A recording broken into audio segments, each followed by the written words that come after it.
Hey, what's going on, everybody? I'm Sean Evans for that one. Blah, blah, blah, blah.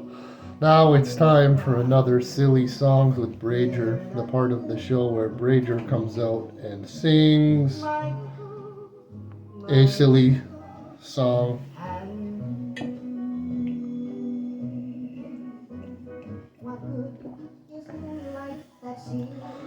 Today, we're going to be talking about an album from my personal collection. And this is a bad one. And by a bad one, I mean the condition of the packaging and the record itself. As far as the content on it, pretty quality stuff. I was happy to get some Ink Spot records. This is the first video of a gargantuan two-part series on the Ink Spots. And we're talking today about Crown Records, High Fidelity, the Ink Spots Greatest Hits. This is a fun band.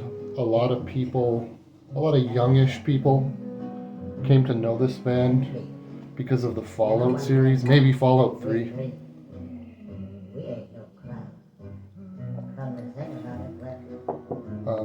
What I remember from it, even though I didn't play it much, I have friends that were playing that game a lot, that in New Vegas. And one of the songs was I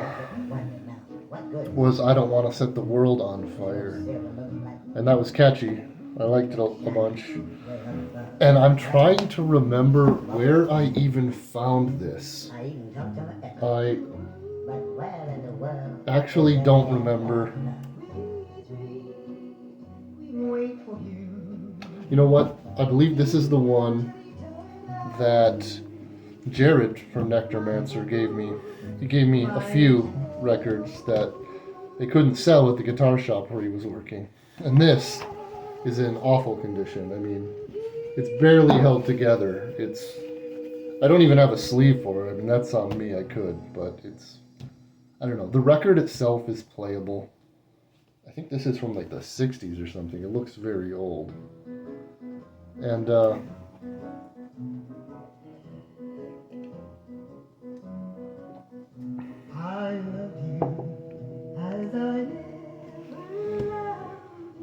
not bad for a free record, though. I mean, it sounds like static over the whole record, but it's not so badly scratched that it can't play. You know, despite that static, it still sounds all right. And Bill Kenny was the singer of this band, the lead singer, and they've gone through many iterations over the years. There's probably still a version of the Ink Spots touring today, but this is very old school. This is a vocal group that was successful when they came to be back around the Second World War.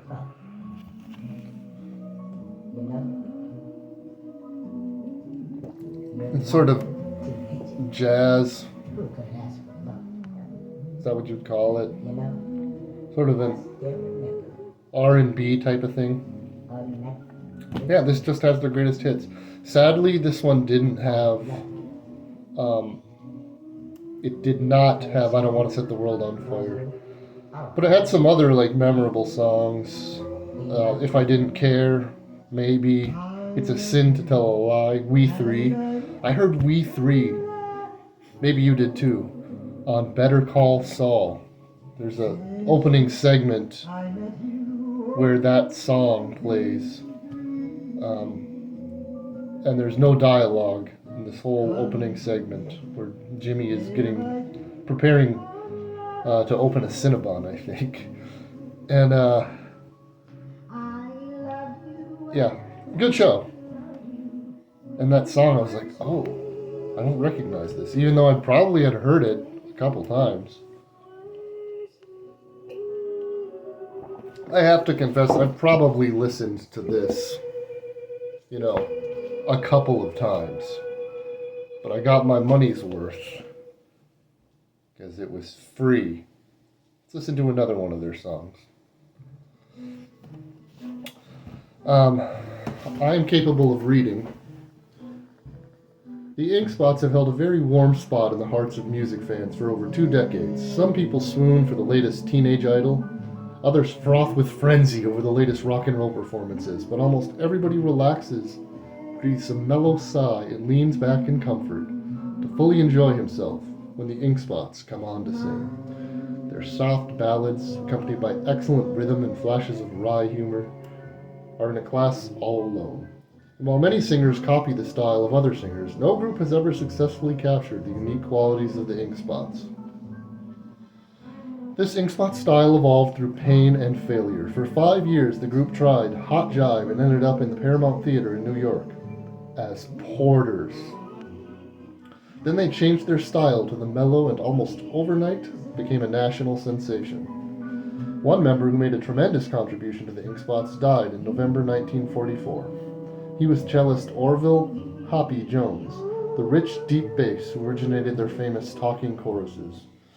One of the high spots of American music, and a choice morsel of American slang we owe to Jones, whose "Honey Child," "Sweetie Pie," "Honey Lamb," etc. was delivered in an amazing bass voice that is unforgettable.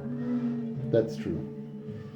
The sweet, pure, and equally amazing tenor of Bill Kenny provided the unusual contrast to Jones.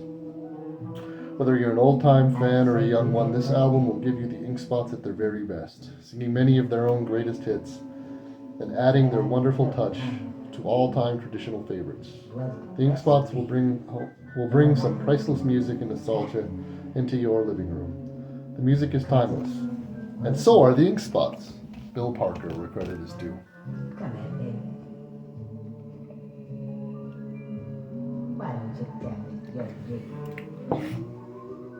I don't need to talk too much about the Ink Spots, not only because I haven't listened to this album a lot, but because I'm going to be doing another Ink Spots video. I'll talk just a little more about them. So yeah, it's like standards and stuff. These breakdowns are possibly the best part. Worth checking out. Worth checking out the Ink Spots. You may know them if you're a Fallout fan. You may not if you aren't.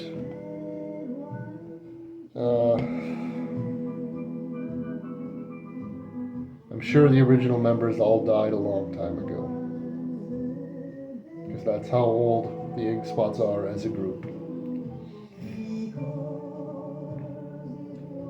Alright, kids, I'm not going to bore you any further.